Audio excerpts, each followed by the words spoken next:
మీరందరు దయదలిచి 2023లో కేసీఆర్ ముఖ్యమంత్రి కావాలని చెప్పి ఇక్కడ పోచారం శ్రీనివాసరెడ్డికి ఓటేసారు. ఆ రోజు ఇదే పోచారం శ్రీనివాసరెడ్డిని ఓడగొట్టేందుకు మరి రేవంత్ రెడ్డి వచ్చి ప్రచారం చేసిండు. ఆ రోజు ఏమేం మాట్లాడిండంటే ఇగో ఇక్కడనే ఇదే జాగా ఇగో రేవంత్ రెడ్డి ఏం చెప్పిండో పోచారం శ్రీనివాసరెడ్డి గురించి మీకు నేను వినిపిస్తా.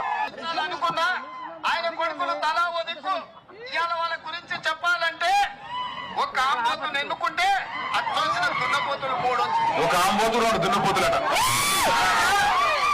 ఊర్లలో మైసమ్మకు దున్నపోతులను నిడిచిపెడతారు. అది ఎక్కడ పడితే అక్కడ దొంగ సైన్యాల వాడి వేసి పాకువాడలో మైసమ్మకి ఇచ్చిన దున్నపోతులాగా ఊరు మీద వాడి మేస్తున్నారు. కొంచెమైనా సిగ్గు చేయడం ఉందా అని నేను అడుగుతున్నాను.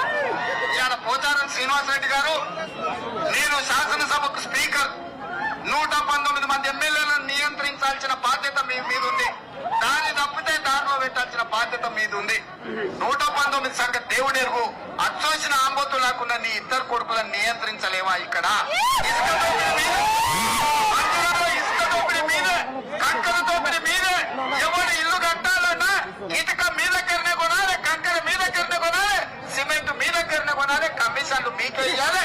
ఇవాళ ఈ ప్రాంతంలో అభివృద్ధి అంటున్నాడు. అభివృద్ధి కాదయ్యా, నీ కోసం కాంట్రాక్టులు తెచ్చుకొని నువ్వు పనులు చేసుకుంటున్నావు. రోడ్లు వేస్తే నువ్వే వేస్తే, సీసీ రోడ్లు వేస్తే నువ్వే వేస్తే, సైట్ రైన్లు కడితే నీ కాంట్రాక్టే. ఇవాళ ఇన్ని రకాల దుర్మార్గాలకు పాల్పడుతున్న పోచారం శ్రీనివాసరెడ్డిని ఈ బాన్సువాడ ప్రజలు పొందబెట్టాల్సిన సమయం. పోచారం శ్రీనివాసరెడ్డిని పొందబెట్టాలన్నట. నేను అంటలేను, ఇది నేను చెప్తలేను, కేటీ రామారావు చెప్తలేడు. మీకు ఎవరు చెప్పిరా అంటే ఇలా ఎవరి సంకలన అయితే పోచారం పోయి కూర్చున్నాడో గదే రేవంత్ రెడ్డి చెప్తాడు. పోచారం శ్రీనివాసరెడ్డి అనే పెద్ద మనిషి ఆంబోతట, ఆయన కొడుకులు 2 దున్నపోతులట. మైసమ్మ కాడ దున్నపోతులను కట్టేసినట్టు మరి 2 దున్నపోతులను ఊరి మీదకి వదిలినావు. కంకరల కాంట్రాక్టు, ఇసుక దోపిడి నీదే అని ఇదే అంబేద్కర్ చౌరస్తాల రేవంత్ రెడ్డి పోచారం శ్రీనివాసరెడ్డిని మరి ఆ రోజు తిట్టిన బూతులు ఇవి.